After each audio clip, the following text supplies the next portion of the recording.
Bueno, buenas tardes a todos y a todas. Muchas gracias por sumarse a participar de esta nueva actividad del Instituto de Derecho del Trabajo del Colegio de Abogados de Rosario. Les vamos a pedir que por favor tengan los micrófonos apagados durante la exposición de las dos personas que hemos invitado hoy a compartir su conocimiento con nosotros. Lo que sí, si quieren prender las cámaras, mejor, porque siempre, a pesar de la virtualidad, es lindo y agradable poder ver que del otro lado hay personas y también se establece una conexión un poco más agradable para quienes exponen y para los intercambios y demás. Hola Mercedes, hola a todas y a todos de nuevo. Bueno, hoy nos acompañan dos colegas que seguramente la mayoría de ustedes conocen. Son dos personas sumamente estudiosas y comprometidas con el derecho del trabajo, desde esta visión de no neutralidad, de protección de las personas que trabajan, con un hondo contenido y anclaje en lo que es el bloque de constitucionalidad federal y los derechos humanos. Nos acompañan María Paula Lozano, es abogada, docente, es integrante de la Asociación de Abogados y Abogadas Laboralistas.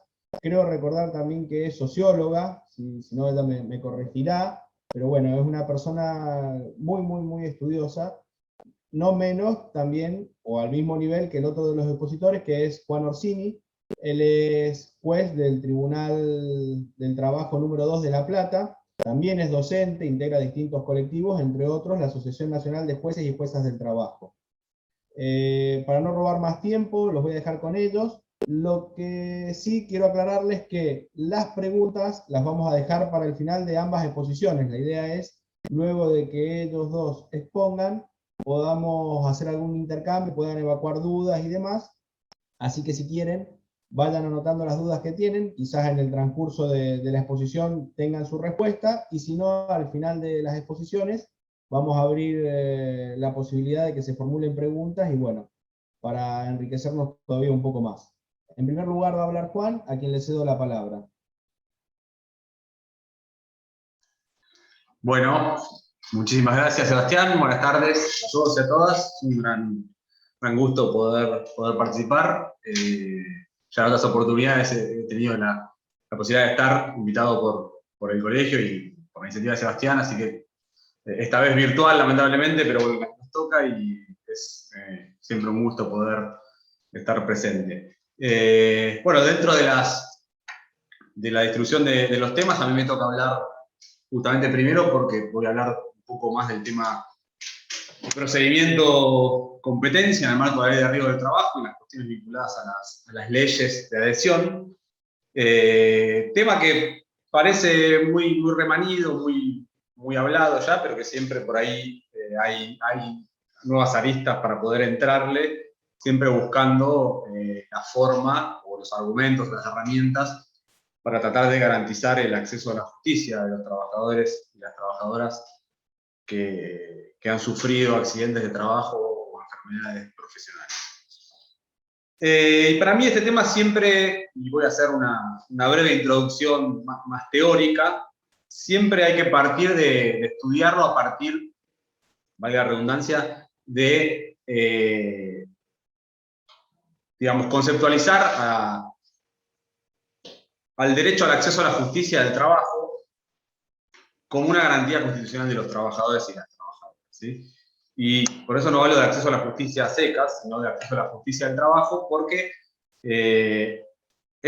me parece evidente a todas luces que un sistema garantista de los derechos laborales, de los trabajadores y las trabajadoras como sujetos protegidos, es o debe ir necesariamente acompañado de un sistema de garantías procesales, de un sistema procesal específico, y también de organismos jurisdiccionales específicos, y más particularmente de organismos judiciales específicos, y que el acceso a estos organismos judiciales específicos, a los tribunales, a los jueces y a las juezas del trabajo, no admite restricciones de ninguna clase. Entre ellas, trataré de justificar por qué no admite la obligatoriedad de transitar previamente ante organismos administrativos, como son, entre otros, pero lo que nos importa hoy, las comisiones médicas previstas en la ley de riesgos del trabajo, ¿sí? Me parece importante destacar que, por la particular estructura federal de la República Argentina, ha quedado delegado, o mejor dicho, para decirlo con mayor presión técnica, son las provincias las que se han reservado en la organización constitucional, obviamente, la distribución, el dictado de las normas de procedimiento y la organización judicial dentro de cada uno de sus territorios. Como todos sabemos, es una de las condiciones que la Constitución Federal establece para asegurar la autonomía de las provincias, el artículo 5 de la Constitución Nacional. Y es por eso que han sido las provincias las que, a diferencia de lo que ocurre en otros estados federales, las que han estructurado, digamos, dentro de sus organizaciones jurisdiccionales o judiciales, distintos organismos como los tribunales o juzgados, según las provincias del trabajo, que, y esto también me parece importante destacarlo, en gran medida fueron creados para procesar los juicios por accidente de trabajo, ¿no? Esto me parece importante resaltarlo porque quienes han estudiado, y hay muchos historiadores que se ocupan de esto, Andrés Cañaro, por ejemplo, la historia de la justicia del trabajo en la Argentina, digamos, han demostrado a través de distintas tesis doctorales que la justicia del trabajo en la Argentina se creó para procesar los juicios por accidente de trabajo. ¿Por qué? Porque, como todos sabemos, la recepción de la figura de la responsabilidad objetiva por riesgo profesional en la Ley de Accidentes de Trabajo de 1915, ya anticipada previamente por cierta jurisprudencia, antes incluso de esa Ley 9688, previó un factor de asunción de responsabilidad, el riesgo, que no existía en las normas civiles y por lo tanto no eran los jueces civiles idóneos para resolver este tipo de cuestiones, en la medida que fue a partir de ahí, de la creación o del dictado de esa Ley de Accidentes de Trabajo, que se consideró necesario estructurar un foro de trabajo. Tardó obviamente un par de décadas, todos sabemos que en la década del 40 se creó el foro de trabajo, primero a nivel nacional, después en las provincias. Pero me interesa destacar que por esa particular, digamos, estructura federal que tiene Argentina, en la cual las provincias persistieron en la nación, y esto distingue a la Argentina, tal vez de todos los demás estados federales de la región, fueron las provincias las que fueron analizando su propia estructura jurisdiccional de los tribunales laborales, y muchas de ellas la llevaron a sus propias constituciones, ¿no? Entre ellas, la provincia de Santa Fe, en el artículo 20, si mal no recuerdo, ustedes me corregirán, en la provincia de Buenos Aires, el artículo 39, la Constitución de Córdoba, la Constitución de Río Negro, entre las provincias que no recuerdo, muchas establecen la garantía constitucional del acceso a la justicia del trabajo como foro especializado para solucionar las controversias de los conflictos de trabajo. Y además tenemos normas internacionales que aseguran esta garantía y que por lo tanto son aplicables a todas las provincias argentinas, como el artículo 36 de la Carta Internacional Americana de Garantías Sociales, que establece el deber del Estado argentino de establecer un procedimiento laboral especial para regular los conflictos del trabajo y además un foro específico para procesar esos conflictos, ¿no? Me parece importante destacar esto porque entiendo, después trataré de justificar por qué, que normas que restringen el acceso a la justicia del trabajo, lo obstruyen, lo dificultan, entran en tensión muy directamente con esta garantía constitucional de acceso a la justicia del trabajo. Mucho de esto además se puede advertir especialmente en la reciente jurisprudencia de la Corte Interamericana de Derechos Humanos, puntualmente en los casos Spoltore y mucho más específicamente en el caso Fábrica de Fuegos Artificiales contra Brasil, ambos precedentes del año pasado, los dos primeros precedentes que en la historia de la Corte Interamericana dicta en materia de accidente de trabajo.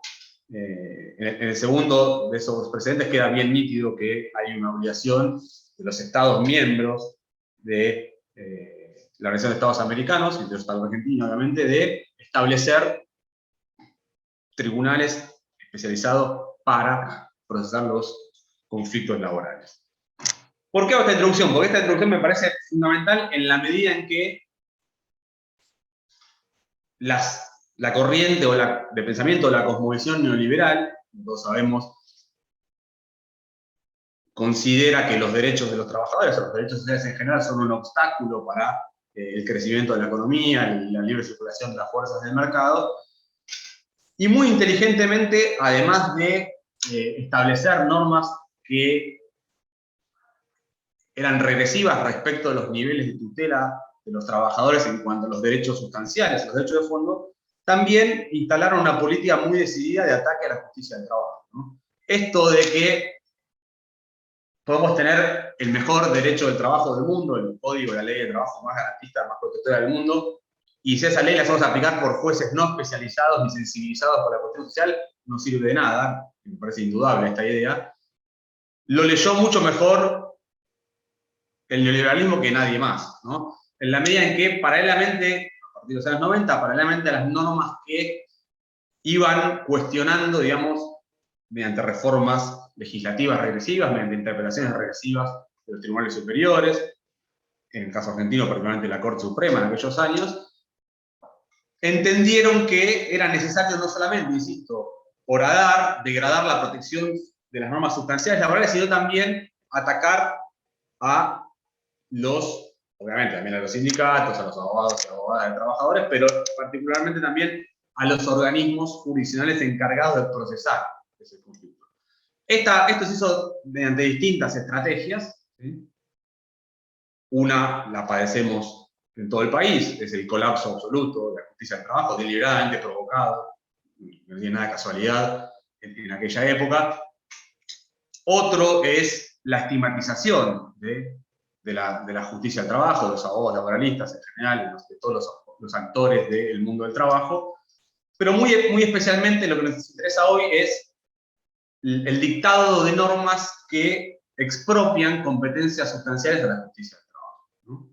Como siempre digo, cuando hablo de este tema, no es la ley de riesgo del trabajo del 95, la ley 24.557, no es una norma aislada, sino que se entronca en un conjunto de políticas legislativas, o de políticas públicas en general, que por distintos cauces, por distintos caminos, vienen a degradar decididamente a la justicia del trabajo. Esto empieza con la ley 24.028, el 91, que si bien todavía mantiene la opción por la acción de reparación integral, en ese caso, cuando el trabajador escoge esa acción, lo manda a la justicia civil y a regular ese procedimiento mediante las normas del procedimiento civil, artículo 16 de la ley 24.028, y después se acentúa en la segunda mitad, el segundo lustro de los 90, con la ley de quiebras, que le expropia la competencia de los jueces laborales para intervenir en juicios laborales contra empresas concursadas o quebradas, la ley de riesgo del trabajo, un mes después, que, como sabemos, le expropia a los jueces laborales la posibilidad de intervenir en los conflictos que justificaron su creación, en los juicios por accidente de trabajo, y poco tiempo después, si bien con ámbito de aplicación territorial limitada a la ciudad autónoma de Buenos Aires, la ley 24.635, que crea el servicio de conciliación laboral obligatorio, ¿no? Todas estas leyes, fíjense que tienen un único denominador común muy importante, que como siempre digo, es sacar a los jueces del trabajo antes. Que intervenga cualquiera menos los jueces del trabajo. Los jueces civiles, la ley 24.028, los jueces comerciales, en la ley de quiebras, los jueces federales o las comisiones médicas, la ley de riesgo del trabajo, y el SECLO como instancia administrativa obligatoria. Todas son normas orientadas a sacar del medio a la justicia del trabajo, a sacar a los trabajadores de sus jueces naturales. Y esto está fundamentado doctrinariamente por muchos estudios, particularmente los organismos internacionales de crédito, el Banco Mundial muy específicamente, y el FMI, ¿no? Aplicado al pie de la letra por políticas de aquella época. Esto tuvo un plan de máxima, incluso después de estas leyes, en los años 98 y 2000, donde se llegaron a presentar proyectos en el Congreso Nacional para eliminar directamente el fuero del trabajo. El Plan Nacional de la Reforma Judicial de Menem del 98, después retomado por De la Rúa en el 2000, ambos pretendían eliminar la Justicia Nacional del Trabajo. Eliminarla, directamente que no existiera más. Es decir, este es el contexto en el cual me parece muy importante resaltar, se dicta la ley 24.557 del 95. Y en lo concreto, bajando esa línea a la materia de los riesgos de trabajo, ¿qué determina? Bueno, justamente, ¿no? Primero una instancia administrativa obligatoria, ¿sí? Esta es una de las estrategias más nítidamente impuestas por la Comisión Neoliberal respecto a la justicia del trabajo. Poner organismos previos que nada tienen que ver con la justicia del trabajo para que obturen el acceso a la justicia del trabajo. en esta línea va también la creación del SECLO, obviamente, y otras provincias que hicieron el ejemplo de crear instancias de conciliación laboral obligatoria. Y para el caso de que el trabajador intentase cuestionar lo resuelto por la comisión médica, la revisión ante la justicia federal, ¿no? Como todos sabemos, más allá de los problemas de constitucionalidad formal que esto presenta, por la violación manifiesta del inciso 12 del artículo 75, son las provincias las que deben determinar qué organismos judiciales van a resolver estas cuestiones en la medida que las personas o las cosas recaen en sus respectivas jurisdicciones. Fue lo que la Corte Suprema de Justicia de la Nación, en el caso Castillo del año 2004, tan nítidamente expuso, descalificando la validez constitucional del artículo 46 de la Ley de Riesgo del Trabajo. Pero además de la cuestión formal, esto no puede ser nunca resuelto por la justicia federal, son las justicias provinciales las que deben intervenir. Tenemos un argumento, en mi opinión, más firme todavía, más fuerte, que es la cuestión de la inconstitucionalidad material. Ese artículo 46 era además inconstitucional justamente porque privaba a los trabajadores del acceso a la justicia especializada, más allá de mandar a una justicia de excepción como la justicia federal, ¿no? Porque la justicia federal en la Argentina no tiene, en las provincias, especialización laboral, ¿no? Multifuero, y prácticamente no existen los jueces especializados en materia laboral en el ámbito de la justicia federal. Entonces, ahí hay un primer doble orden de razones de por qué aquella regulación de la original ley de riesgos era inconstitucional, ¿no? En primer lugar, porque se metía el Estado federal donde no debía meterse. La justicia federal nada tiene que hacer respecto de cuestiones de derecho común, accidente de trabajo, que ocurren en las provincias. Pero también, y esto me parece más importante, que se agraviaba esta garantía de la jurisdicción laboral especializada, porque se privaba a los trabajadores y a las trabajadoras de una garantía constitucional, o por lo menos supralegal, para aquellas provincias que no tengan expresamente en sus constituciones consagrada la jurisdicción laboral especializada, que es el acceso a jueces versados en derecho del trabajo para resolver los juicios de accidentes de trabajo, ¿no? Ese me parece el primer punto fundamental para mencionar. La ley de riesgo del trabajo, bueno, a tal punto dejaba en claro que lo que pretendía era sacar a los trabajadores de los jueces, sus jueces naturales, los jueces laborales, que el inciso 3 del artículo 46, y esta norma es prácticamente inexplicable, le da a las ART la posibilidad de acceder a la justicia del trabajo, y esta norma está vigente todavía, probablemente. Una RT que quiere reclamarle al empleador el cobro de las cuotas de afiliación adeudadas puede recurrir a la justicia del trabajo. No lo hace de ordinario, pero puede hacerlo. La ley lo habilita expresamente a optar entre la justicia comercial y la justicia del trabajo, ¿no? Esto ya parece, digamos, una provocación, ¿no? Se expropia a los trabajadores la posibilidad de acceder al fuero que fue creado para protegerlos y se le garantiza la posibilidad a la RT. No creo que era la prueba más nítida de cuál era el sentido de aquella construcción. Bien, todos sabemos qué pasó luego con la evolución jurisprudencial de la Corte Suprema de Justicia de la Nación y de los distintos superiores tribunales de provincia, pero en particular la Corte Federal, después de Castillo, avanza en varios precedentes más, son conocidos, ¿no? Marchetti, Benialgo, Obregón, entre los años 2007 y 2012, en los cuales la Corte establece que, más allá de lo resuelto en Castillo, cuando un accidente de trabajo ocurre en una provincia, el trabajador o la trabajadora accidentado o accidentada no tienen en ningún caso la obligación de transitar por el procedimiento previo ante las comisiones médicas, en la medida en que las comisiones médicas son organismos de carácter federal. La Corte califica expresamente, sobre todo en el fallo Obregón, a las comisiones médicas, que lo son, obviamente, porque son instituciones dependientes del Estado federal, como organismos administrativos de carácter federal, y por lo tanto, la Corte traslada, irradia, explaya la doctrina de Castillo hacia la intervención obligatoria de las comisiones médicas.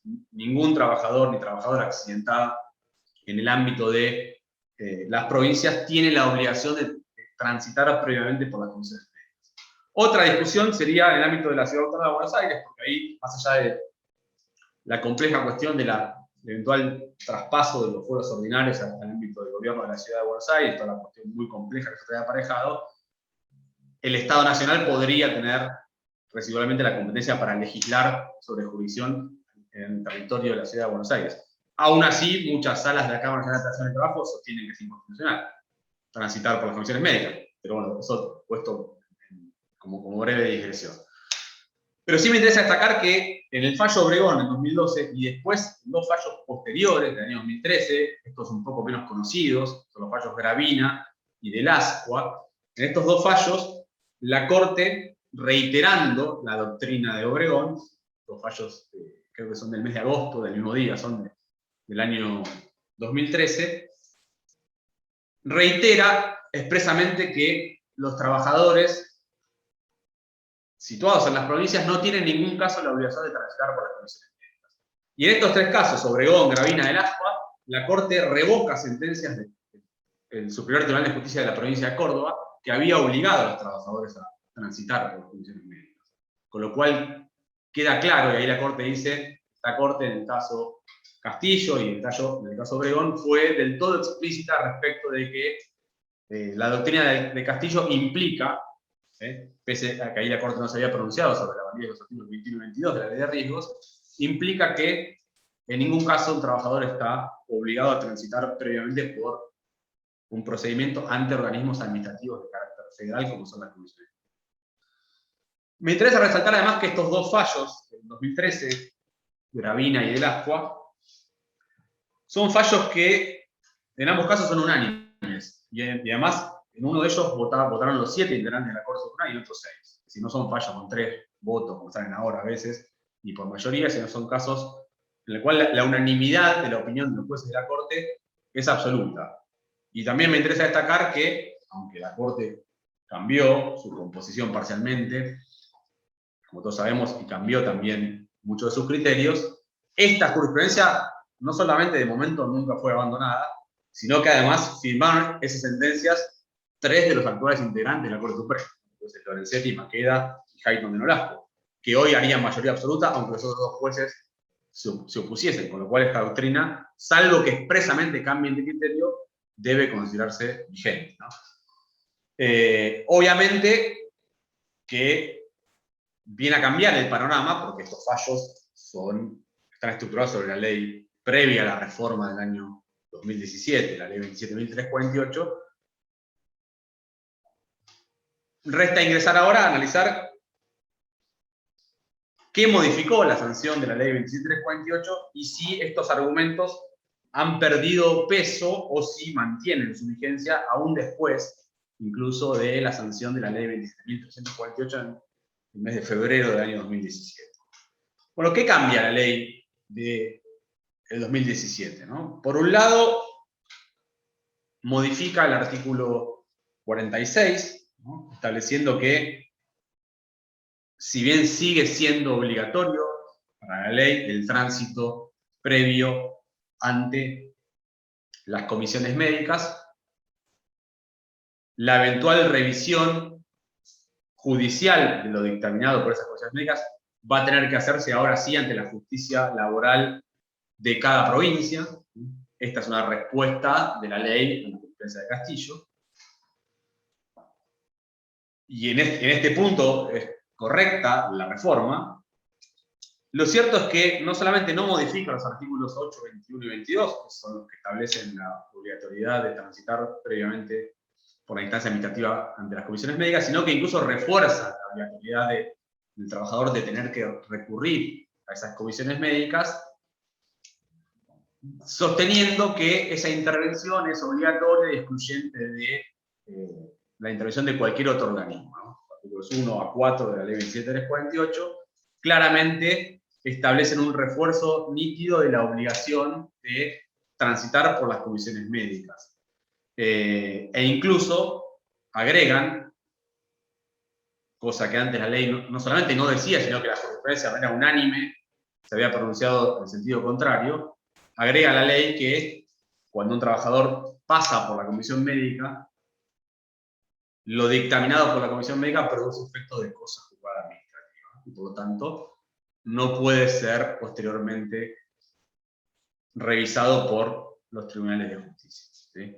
Siempre y cuando no se haya recurrido esa decisión en los plazos y de acuerdo a las reglas de procedimiento establecidos en la propia ley y su reglamentación, ¿no? Es un punto para retomar más adelante, pero claramente la intención de la ley 27348 es reforzar la obligatoriedad. Es decir, es una ley en ese punto bien gatopartista, ¿no? De cambiar algo para que no cambie nada, en el sentido de que decir, bueno, nos adecuamos a Castillo, que la revisión no la haga ya la justicia federal, sino las justicias laborales de cada provincia, y eso en abstracto es correcto, pero la idea es que no llegue nunca a la justicia porque el trabajador quede entrampado en el engranaje previo administrativo ante la comisión médica, no solamente porque se refuerza la idea de la obligatoriedad del tránsito previo, sino porque además, cuando un trabajador no recurrió en los plazos y con los mecanismos establecidos en la ley sobre reglamentación la decisión de la comisión médica, la ley ahora dice que produce esa decisión de la comisión médica, la decisión administrativa, efectos de cosa juzgada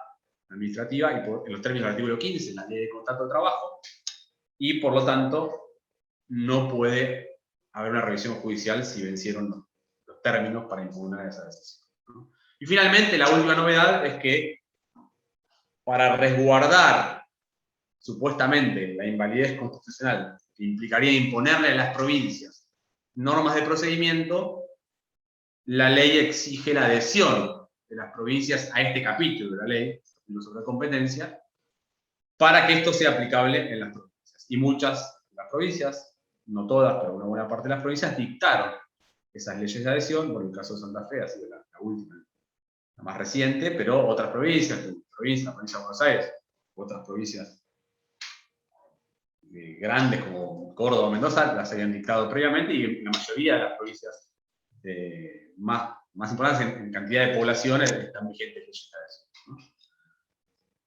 La pregunta entonces es, ¿estos cambios legislativos del 2017, incluyendo las leyes de adhesión, salvan las objeciones constitucionales que se habían formulado previamente a los artículos de la Ley de Riesgo de Trabajo que establecían reglas sobre procedimiento y incompetencia?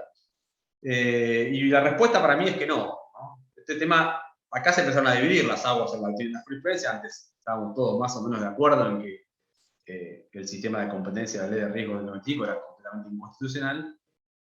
Acá, si bien creo que sigue siendo mayoritaria la jurisprudencia que entiende que esto es inválido, algunas posiciones fueron variando a partir de que justamente el argumento de que las provincias voluntariamente adhieran mediante normas de sus legislaturas locales al sistema de procedimiento de la Ley de Riesgos del Trabajo, complementaria de la 27348, salva las objeciones constitucionales que la Corte Suprema había formulado en todos estos fallos, ¿no? En mi opinión, esto no es así por una serie de razones que muy brevemente voy a enunciar. En primer lugar, si bien es cierto que la eventual revisión de lo decidido por las comisiones médicas ante la justicia laboral provincial, obviamente ahí queda salvada la antigua invalidez del artículo original, del artículo 46 original de la Ley de Riesgo del Trabajo.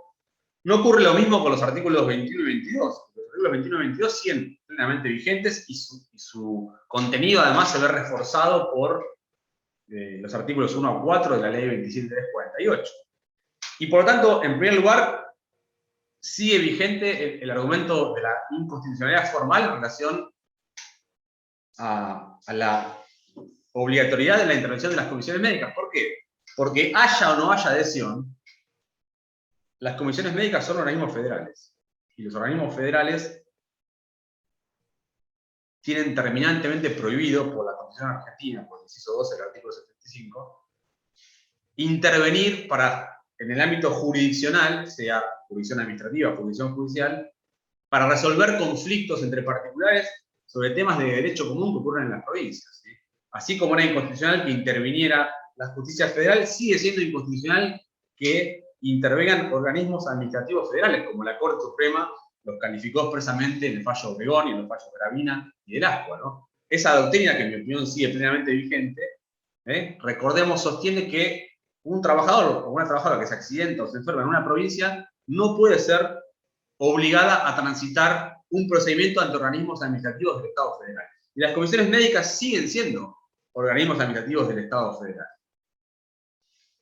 Además, tenemos el argumento de la inconstitucionalidad material. ¿Por qué? Porque esa garantía de la cual hablamos al principio, de que tienen los trabajadores y las trabajadoras de tener asegurado el acceso a la jurisdicción laboral especializada, no admite, en mi opinión, restricciones que impliquen la obligatoriedad de transitar de manera obligatoria, ¿no? Distinto pues, sería si fuese optativo. El trabajador voluntariamente, si así lo decide, debidamente asesorado por un abogado o una abogada, decidiese intentar un tránsito por el Ministerio de Trabajo de cada provincia entre un conflicto de derecho individual.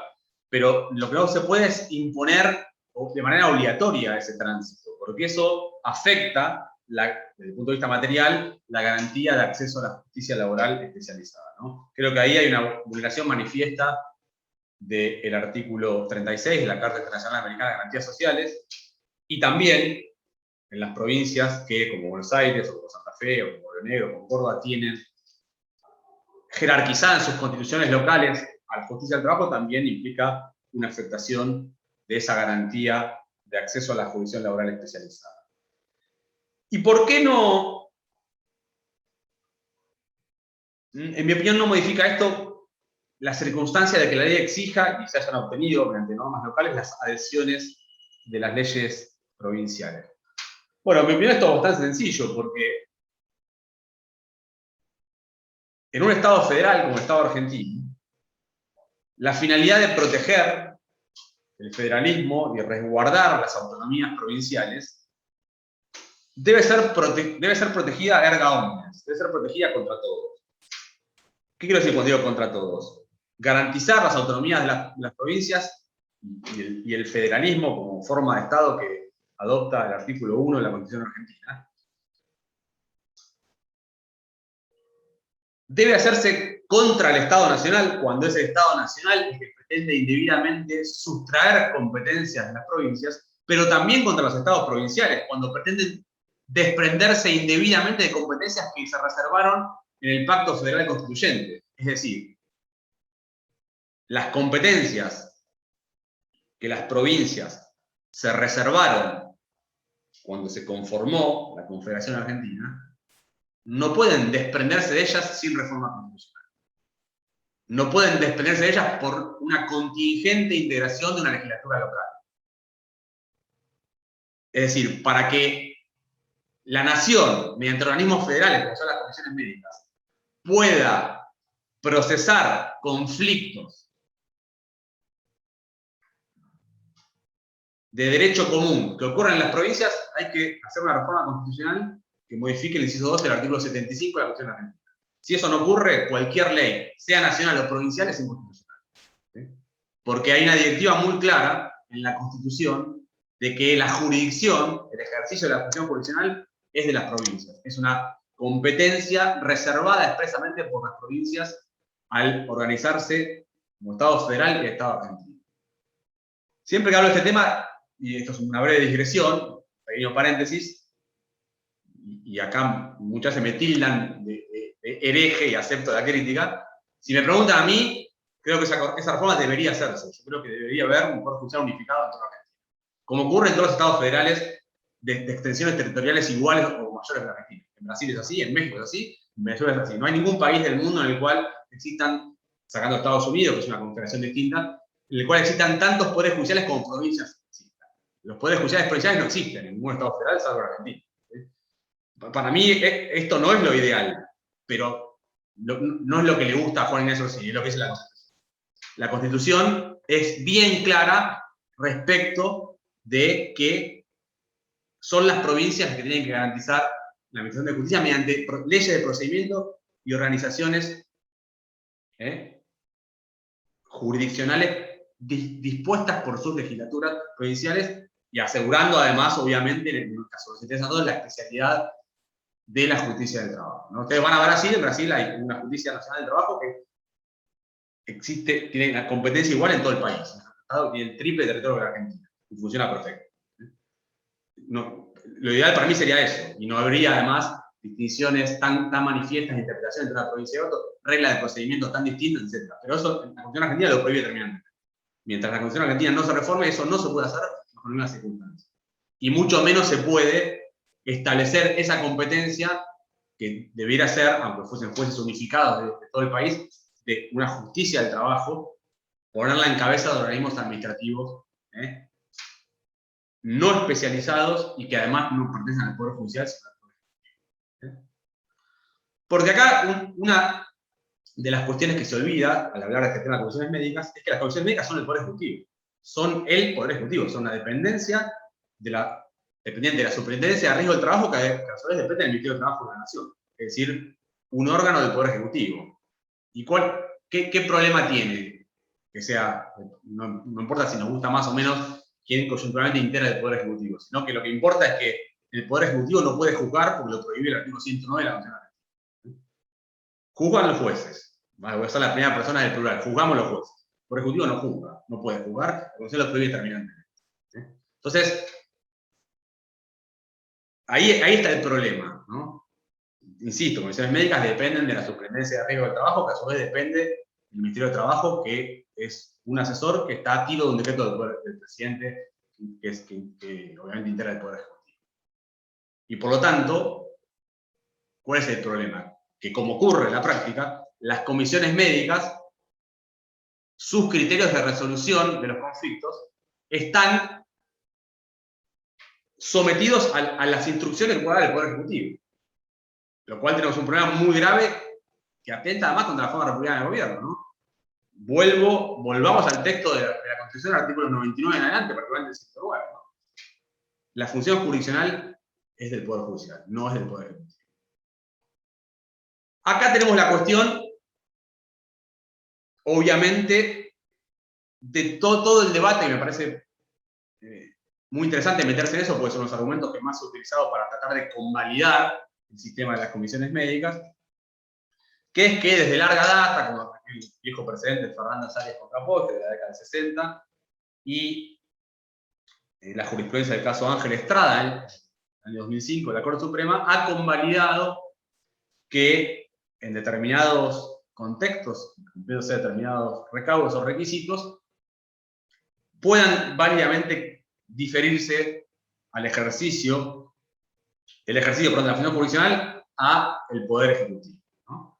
Que es lo que estableció aquella doctrina de Fernández Arias y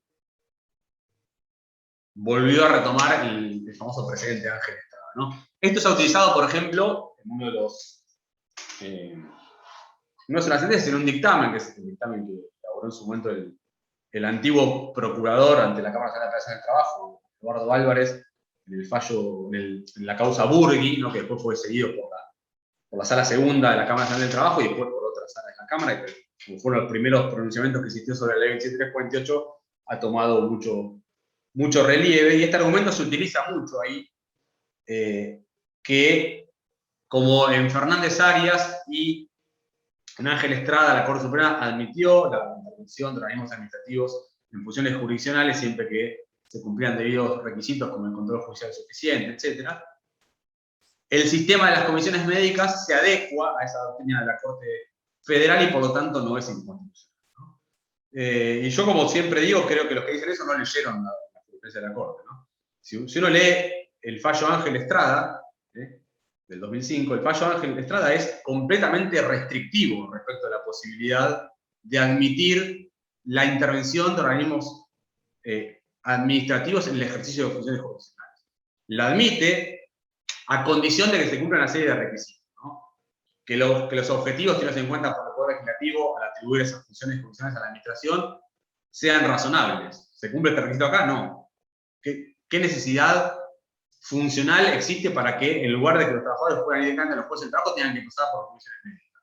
Ninguno, ¿no? Como todos sabemos, las comisiones médicas se crearon para obturar el acceso a la justicia del trabajo y para bajar los juicios laborales. Para eso se crearon y para ahorrar el costo de las empresas. Y vaya si lo consiguieron, ¿no? Eso no es un organismo, un objetivo razonable para la admisión de la intervención de organismos administrativos en funciones jurisdiccionales. Un segundo recaudo es que tiene que tratarse de conflictos entre un particular y la administración pública. Bueno, este requisito tampoco se cumple. Las ART son empresas privadas con fines de lucro y los trabajadores tampoco son sujetos de derecho público. Puede admitirse la intervención de funciones de organismos administrativos, de funciones jurisdiccionales, en la medida en que, para facilitar el funcionamiento del Estado, se pueda diferir, con control judicial suficiente, esta cuestión a organismos administrativos que lo resuelvan de manera más expedita, más rápida, y solucionar el conflicto de manera más eficaz. Bueno, acá no es necesario, ¿no? Si está la justicia del trabajo.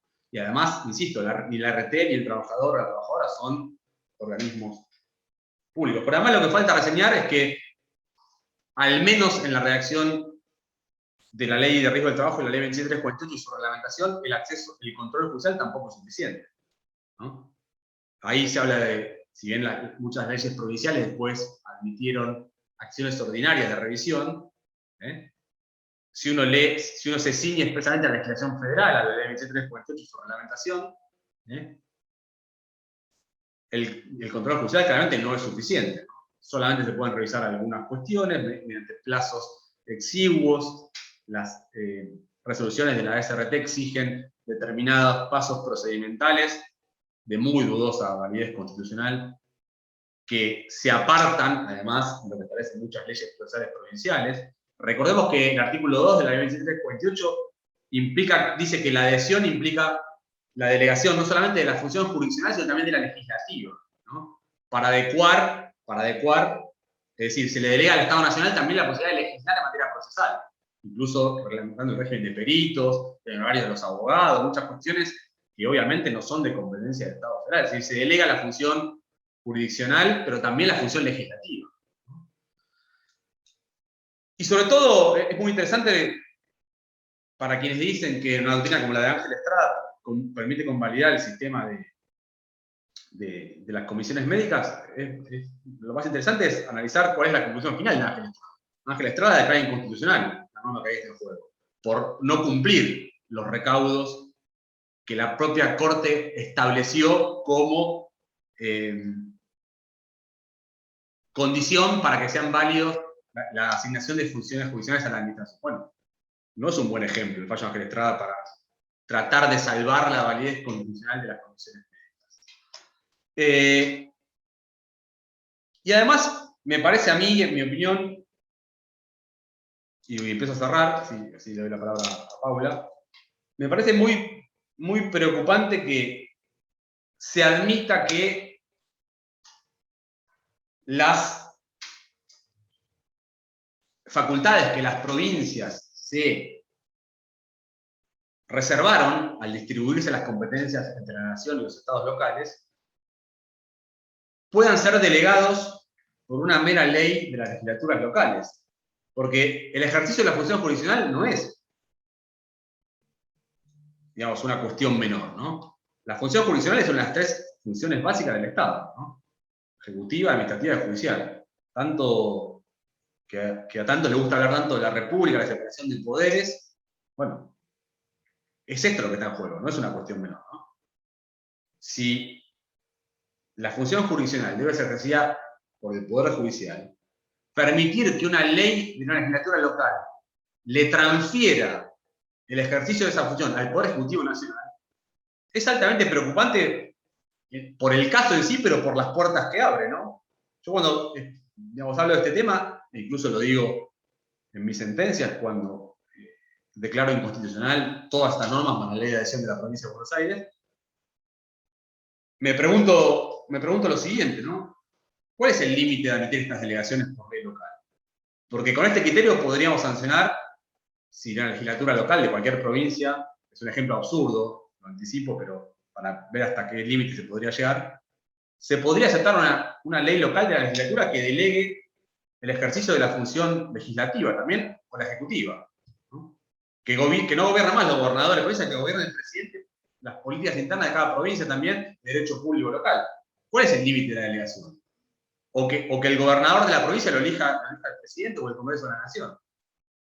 Es completamente inconstitucional admitir que una legislatura local pueda desprenderse de una competencia que la Constitución le asigna a la provincia y que por tanto no es disponible para la legislatura. La legislatura no es quien, para delegar una competencia que la Constitución la confió a la provincia. Es la vieja distinción entre poder constituyente y poder constituido, ¿no? La legislatura es un poder constituido.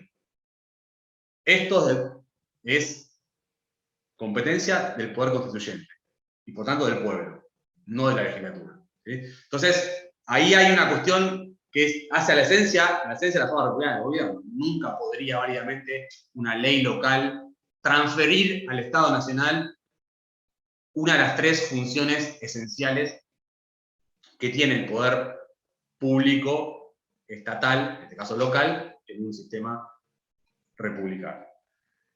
Y para terminar, me gustaría decir, no conozco, y me excuso, les pido disculpas, no conozco en profundidad el contenido de la ley aprobada en la provincia de Santa Fe, pero tengo mi experiencia de la ley de la provincia de Buenos Aires.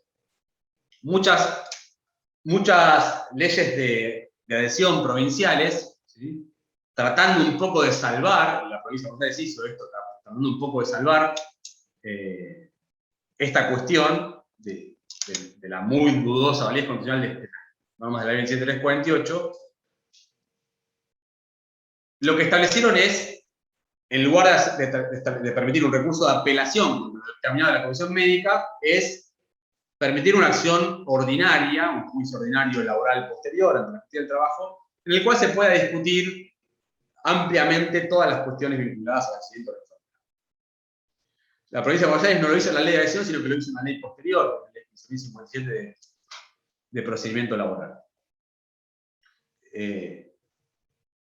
Y muchas de esas provincias, pasó en Mendoza también, pasó en Córdoba, establecen plazos de caducidad para poder interponer esa acción de revisión de lo decidido por las comisiones médicas, ¿no? Y acá yo creo que es muy importante destacar brevemente que esas normas provinciales también son inconstitucionales. Ahora por la razón inversa. Si antes decíamos que la provincia no podía, o mejor dicho, que la nación no podía inmiscuirse en cuestiones de procedimiento de organización, acá pasa lo inverso, ¿no? Las provincias están invadiendo la función de la nación para establecer caducidad de la posibilidad del trabajador de deducir una acción judicial. Porque la caducidad de los derechos, que no es una caducidad procesal, no es una caducidad de instancia como lo que tenemos en las leyes procesales laborales, sino que es una caducidad del derecho de fondo. El trabajador no interpone esta demanda de revisión dentro del plazo y pierde el derecho de reclamar por el accidente o la enfermedad. Y por lo tanto es una institución de derecho de fondo. Ninguna provincia puede, bajo ninguna circunstancia, establecer ningún plazo de caducidad en esta materia. Y por si hubiese alguna discusión, que no debiera haberla, el artículo 259 de la Ley de Contrato de Trabajo es bien claro. No se admitirá ningún otro plazo de caducidad que no sean los previstos en esta ley, ¿no? Recordemos que la Ley de Contrato de Trabajo, aunque no es un código, cumple la función del código, en los términos del inciso 2 y el artículo 75, por lo tanto, ninguna ley provincial puede válidamente establecer ningún plazo de caducidad para interponer una acción para reclamar un derecho que está garantizado por la legislación del fondo, que es el derecho a obtener una reparación por haber sufrido un accidente de trabajo o una enfermedad profesional. Entonces, lo que no es inconstitucional, porque la nación pretende expropiar competencias de las provincias, es inconstitucional porque las provincias se inmiscuyen en cuestiones vinculadas a la legislación sustancial que le corresponde al Estado federal.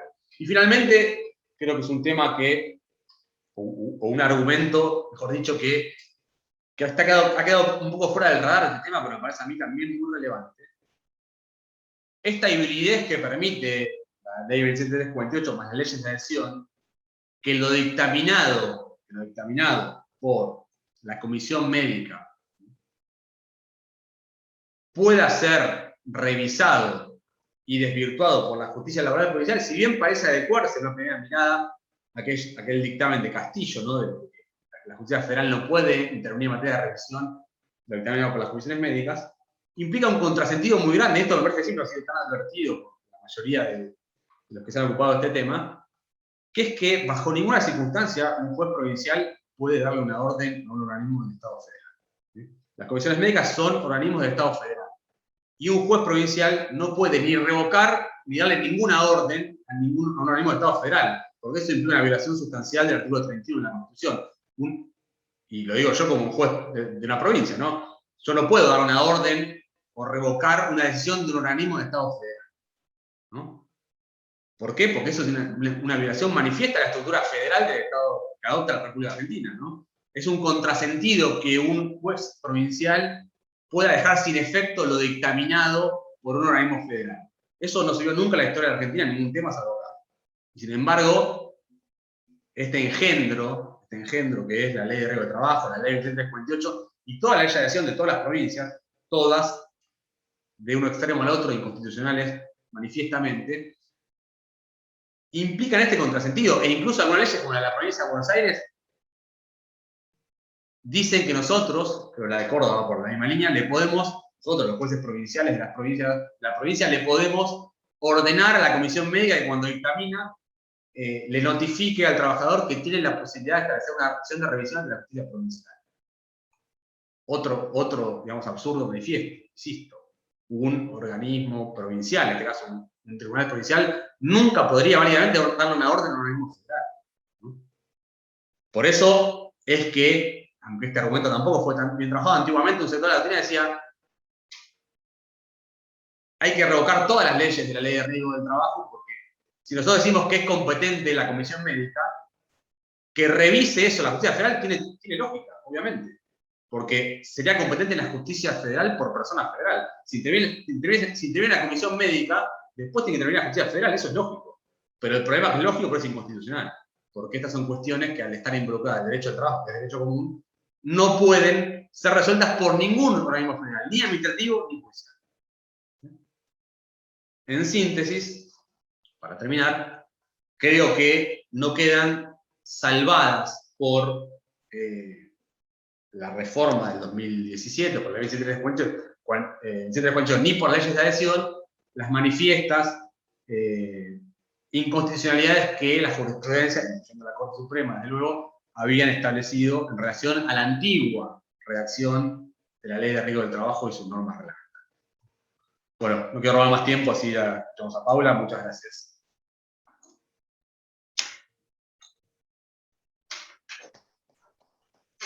Bueno, muchas gracias, Juan. Como siempre, muy completo y muy claro en tu exposición. Le vamos a dar paso ahora a Paula, como habíamos dicho, a María Paula, y una vez que ella termine, vayan anotando preguntas, dudas, inquietudes para podérselas formular a ambos. María Paula, te cedo la palabra. Bueno, buenas tardes, ¿se escucha bien? Bueno, buenas tardes a todas, a todos. Para mí es un enorme gusto poder participar acá. Gracias, Sebastián, por la invitación. Es la primera vez que participo en el Instituto de Derecho del Trabajo del Colegio de Abogados de Rosario. Y también es un gusto hacerlo con Juan, con quien somos compañeros en la Facultad de la Universidad de La Plata. Así que bueno, me puse contenta con el tema que me tocó disertar respecto al fallo Vera y a la opción excluyente, ya que creo que es uno de los grandes temas que hoy, digamos, que hoy da cuenta del sistema de riesgo del trabajo que tenemos y que en los últimos tiempos ha sido bastante olvidado. Es un tema del cual no se viene disertando mucho. De hecho, cuando se hizo la reforma del 2012, se hacían un montón de actividades, y la realidad es que creo que tuvo una eficacia absolutamente contundente esta reforma. Y antes de empezar con la exposición y con el fallo, quiero hacer también no con la exposición, sino con el fallo, ¿no? Quiero hacer una introducción también, un poco tomando lo que ya Juan tan claramente planteó respecto al sistema y a lo que expresa hoy el sistema de riesgos del trabajo. Me gustaría también profundizar con relación a la responsabilidad, ¿no? Y el sistema que hoy tenemos vigente es un sistema que se instituyó en 1995 y que dio un giro de 180 grados, y su objetivo fundamentalmente fue externalizar y socializar los costos empresariales, transferir todos esos recursos, digamos, que constituían las cuotas, digamos, de los trabajadores a las aseguradoras y crear un mercado financiero. Es decir, fue una reforma que fue parte de todo, digamos, el conjunto de normas y de y de institutos del neoliberalismo, conjuntamente con las AFJPs, cuando se crean estas ARTs, pero que creo que, a diferencia de lo que pasó con el sistema previsional, esto no solo que no se modificó en los últimos años, sino que creo que se consolidó el sistema de riesgos que fue instituido en 1995. Y en ese sentido, uno de los ejes, y es del cual voy a hablar yo, fue externalizar los costos y, digamos, eximir al dañante, es decir, al empleador, de toda responsabilidad. Algo que fue tan troncal y fundante del derecho del trabajo, que es la responsabilidad frente a los riesgos, ¿sí? La obligación de seguridad, el principio de indemnidad como un principio fundacional, es decir, quien se apropia de la fuerza de trabajo ajena responde por los daños que genera, ¿no? Y este principio básico, que yo puedo decir que en el marco contractual es una de las obligaciones más importantes, queda, digamos, roto con el sistema de la Ley de Riesgos del Trabajo. En ese sentido, uno de los ejes de la ley original fue el artículo 39, en sus incisos primero, segundo, tercero, en donde se decía que, digamos, las prestaciones de la ley eximen de toda responsabilidad al empleador, ¿sí? De toda responsabilidad civil, decía la norma. El único supuesto que dejaba abierto la ley original era en el caso de existencia de dolo. Un extremo muy pocas veces acreditado en la jurisprudencia, un accidente de trabajo o una enfermedad que sea causada por dolo. Y asimismo dejaba la posibilidad de demandar en los casos a terceros responsables, descontando lo que era, digamos, el valor de la tarifa. No obstante, el empleador quedaba eximido con el pago de una alícuota. Ese sistema, digamos, estuvo vigente durante años y a partir de lo que fue el litigio, más o menos, sí, podemos decir hacia el 2004, es decir, casi 10 años después, con el fallo Aquino y los que se sucedieron, o sea, en las distintas provincias ya empezó a haber jurisprudencia que declaraba la inconstitucionalidad, pero luego después la Corte Federal con Aquino, se empieza a desandar esa exhibición de responsabilidad que tenía el empleador y se empieza a reconocer, digamos, con un fundamento básicamente en lo que es la Constitución Nacional, el artículo 19, el artículo 16, dicho en forma muy general, la posibilidad de reclamarle al empleador, digamos, en los términos del derecho común, en los términos de la responsabilidad por derecho común. Ahora, lo real fue que este sistema que eximió de responsabilidad al empleador, lo que generó fue un absoluto desinterés por toda acción preventiva, por todo cuidado en la salud. Es decir, esto tuvo una consecuencia que fue externalizar los riesgos del trabajo, no solo en lo económico, sino en el cuidado de la salud laboral. Entonces, acá uno de los puntos más importantes es que todo lo que tiene que ver con la prevención, ¿sí? Y con las acciones vinculadas a la seguridad laboral, la seguridad de higiene, quedaron en manos de las ARTs. Y eso, sumado a que el empleado con pagar la tarifa se eximía de responsabilidad, lo que generó fue un aumento, digamos, sideral de accidentes y enfermedades. Y esto me interesa remarcarlo, sumado también a que el tema de la salud laboral y las condiciones de trabajo no fue durante muchísimo tiempo un tema de agenda para el movimiento sindical. Yo creo que acá es importante, esto es una cuestión metajurídica, pero que nosotras como operadores judiciales, sabemos que el derecho colectivo es la llave de acceso a un montón de derechos. Y lo cierto es que los daños laborales y todo lo que tiene que ver justamente con este punto, quedó como un tema de abogados, de abogadas, de discusiones jurídicas, pero no como una cuestión de agenda. Yo me pregunto, digamos, ¿qué sindicato hoy está peleando para acabar con la opción excluyente? La verdad que es un tema que no está en la agenda. Y creo que ese es el problema, en definitiva, que hace que el sistema siga, digamos, en la misma directriz que en su inicio.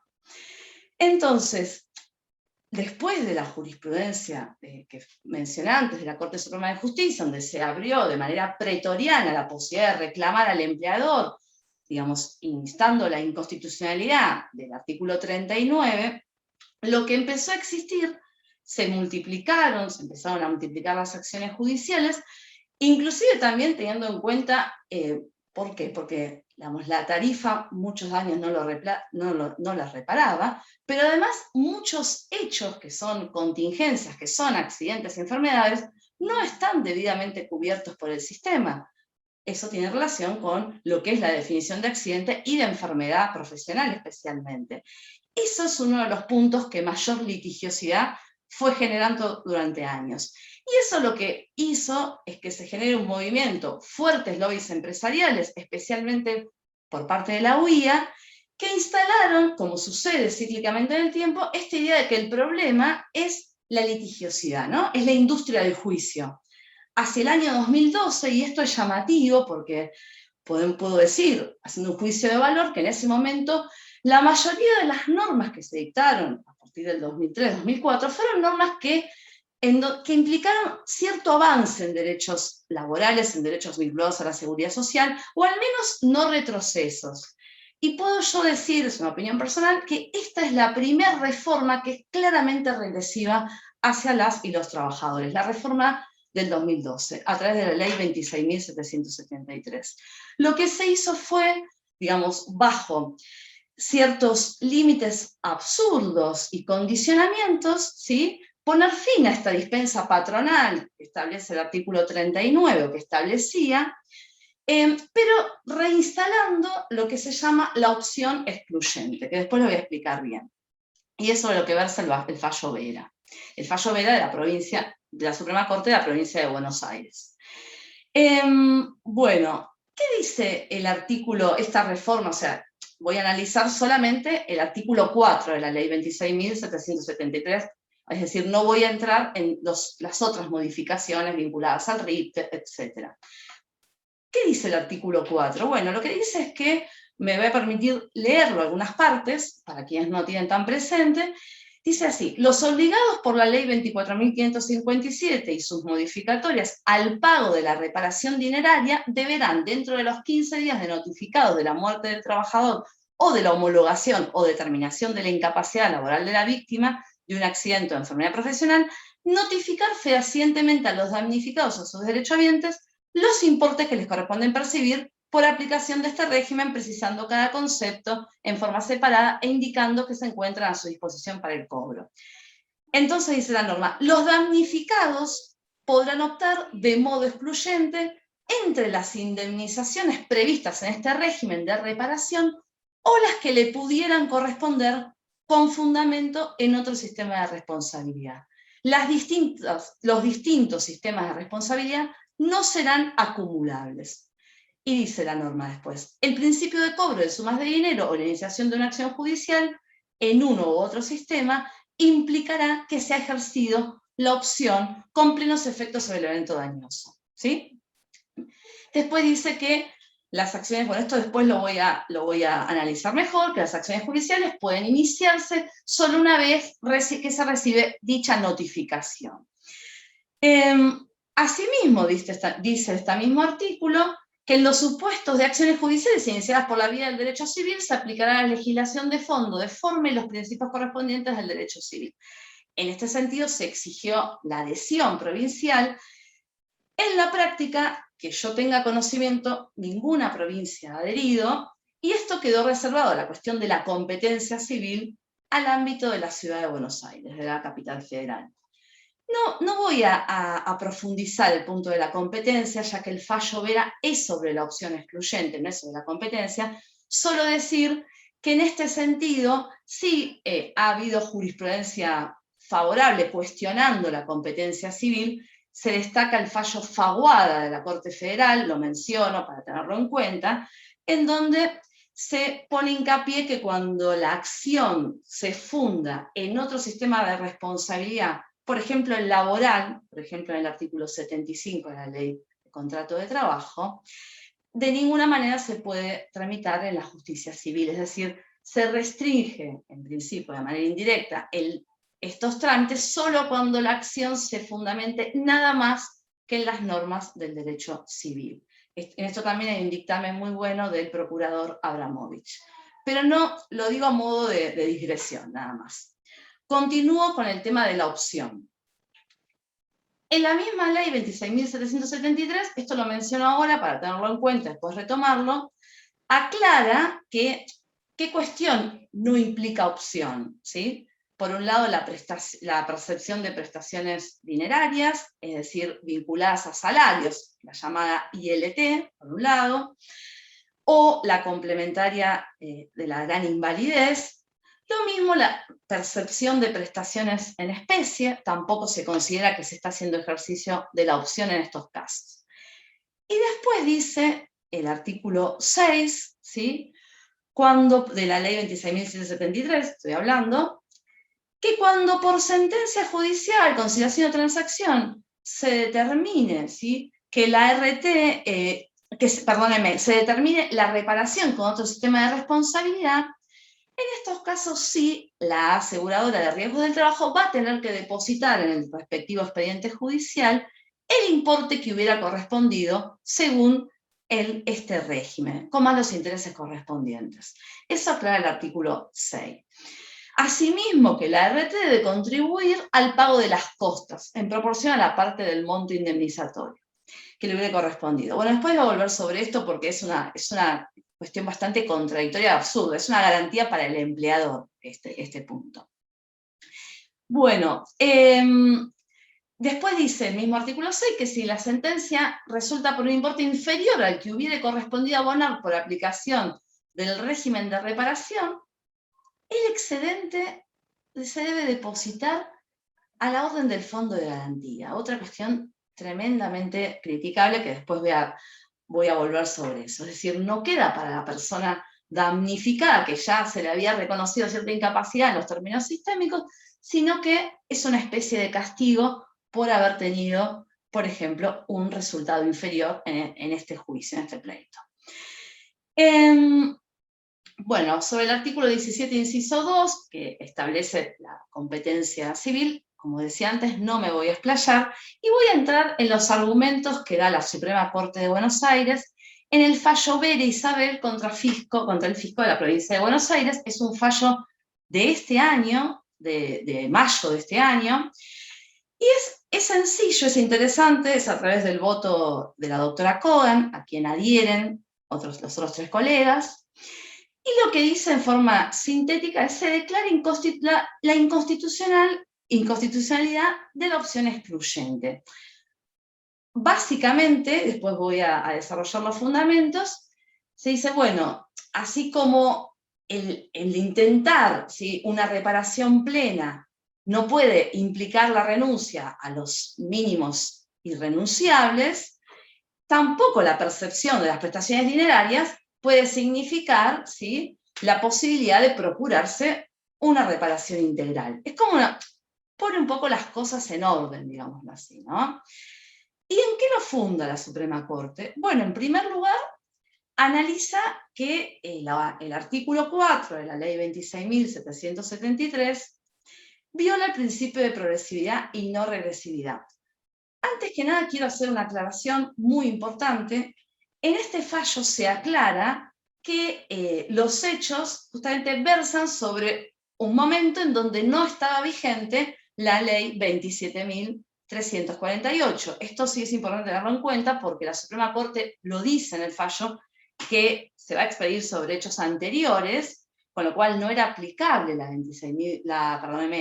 reforma de la 27.348, e inclusive, en medio de la argumentación, menciona que la provincia de Buenos Aires ha adherido a la 27.348, haciendo como una especie de salvedad. Mi opinión es que con la reforma de la 27.348 también la opción sigue siendo inconstitucional, y más aún, y después lo voy a desarrollar, pero quiero aclararlo porque no lo dije anteriormente, ¿no? El fallo claramente dice esto al principio. Y bueno, ¿cuáles son los fundamentos? En primer lugar, que viola el principio de progresividad y no regresividad. ¿Por qué?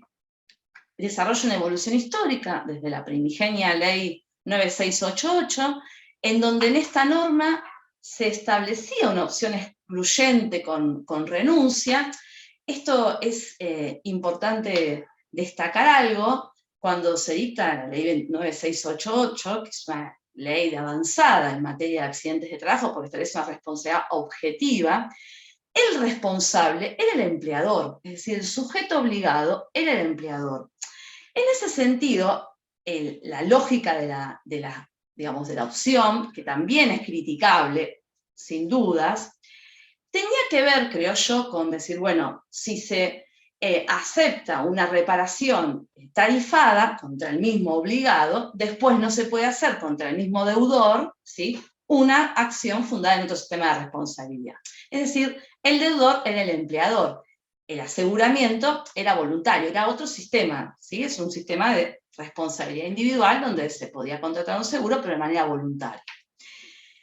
La ley 24028 que mencionaba Juan anteriormente, mantiene esta opción excluyente, es decir, o percibir las prestaciones, sistémicas tarifadas, o iniciar una acción con un fundamento en otro sistema de responsabilidad, ampliándola también a los derechohabientes.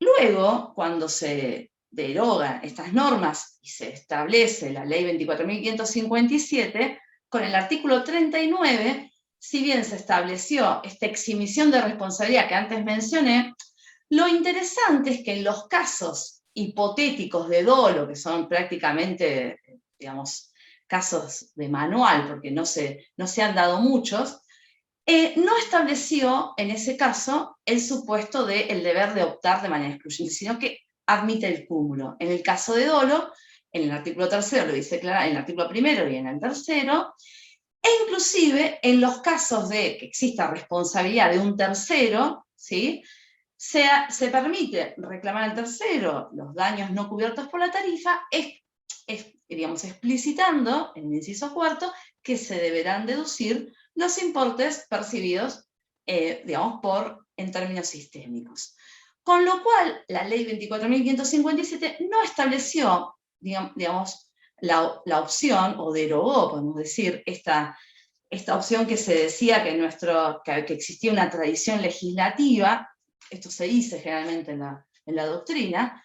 Lo cierto es que ya la 24.557 no, de ninguna manera, consagró ningún tipo de opción.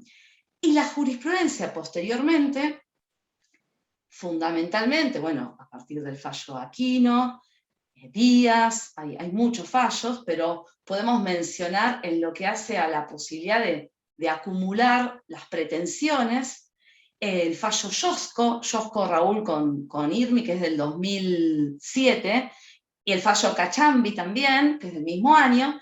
En ambos se establece la posibilidad, la posibilidad de percibir lo que es las prestaciones, en los términos de la Ley de Riesgos del Trabajo, en los términos de la tarifa, y reclamar con fundamento en otros sistemas al empleador o a otros obligados.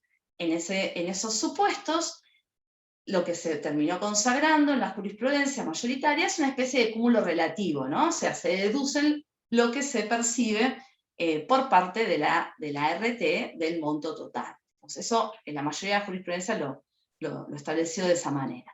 Esto también hay diversidad de criterios en eso. Pero básicamente ya no existía opción alguna. Por ese motivo, tanto de manera legal como pretoriana, la reinstalación del deber de elegir entre cobrar o hacer un juicio con riesgo, porque en definitiva hay que acreditar los extremos de la responsabilidad. En el caso de la responsabilidad civil son otros los fundamentos, hay que acreditar la culpa o la responsabilidad objetiva. En ese sentido puede no constatarse esos extremos, pero sin dudas existir un daño producido por el hecho de inocasión del trabajo. Entonces, de ninguna manera se puede retroceder en esa posibilidad de acumular las pretensiones. En ese sentido quedó claramente, la Suprema Corte lo reconoce. Además, lo que dice es que este artículo 4 también veda el principio de indemnidad. ¿Por qué?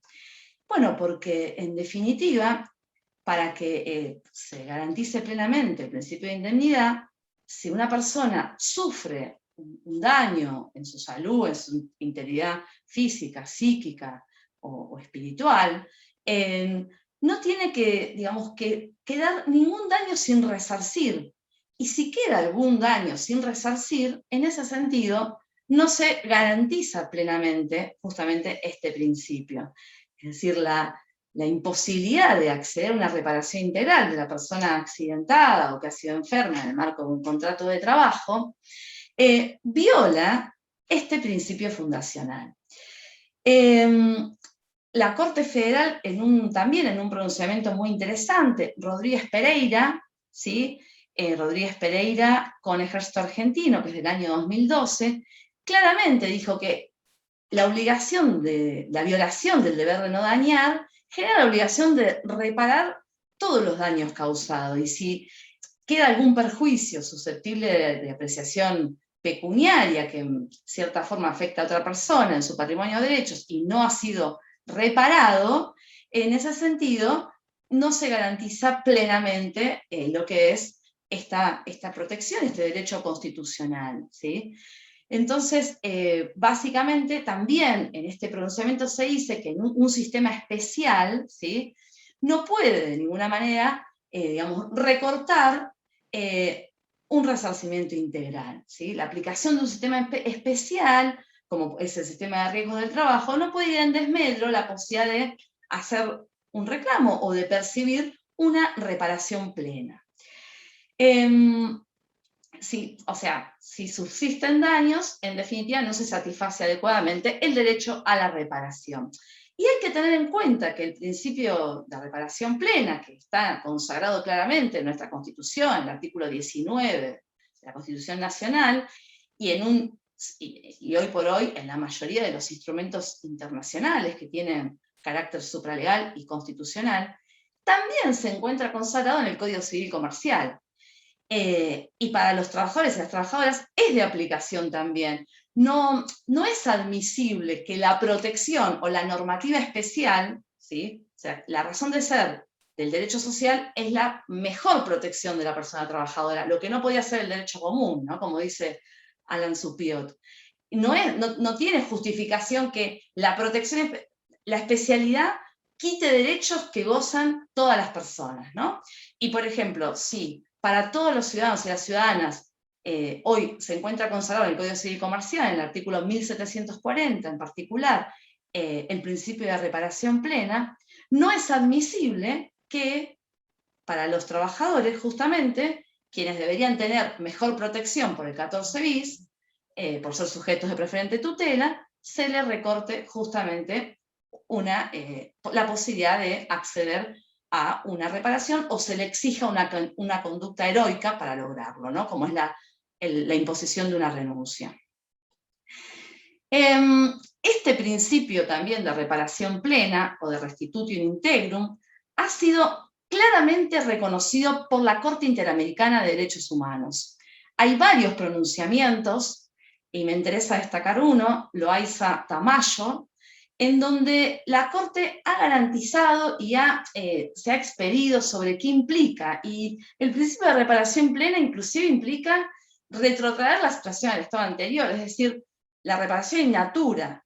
El problema con la cuestión de los daños laborales es que cuando se afecta a la salud, y eso es lo grave, cuando se pierde, una persona sufre un daño en su cuerpo, que en su cuerpo en sentido amplio, me refiero también a lo psíquico, eso no se recupera. La reparación in natura no es posible. Entonces, lo económico viene a reparar de la mejor forma, pero tampoco termina siendo una reparación como debería ser. Es decir, para que lo óptimo es la inexistencia del daño laboral, ¿no? Ahora, frente a eso, cuanto menos tiene que existir una reparación plena en términos monetarios. Bueno, como les mencionaba, la Corte Interamericana, por ejemplo, en Loaiza Tamayo, dice, y voy a leer una partecita, es perfectamente admisible la pretensión de que se repare en la medida posible y con los medios adecuados para ello la pérdida de opciones por parte de la víctima causada por el hecho ilícito. De esta manera, la reparación se acerca más aún a la situación deseable que satisface las exigencias de la justicia. Plena atención a los perjuicios causados ilícitamente, o bien, puesto en otros términos, se aproxima al ideal de restitutio in integrum. Bueno, hay varios fallos también sobre los cuales se expide la Corte Interamericana. También, vuelvo al fallo Vera, la Suprema Corte dice que este artículo 4 afecta el principio de irrenunciabilidad. Yo diría que es lo que principalmente afecta, ¿no?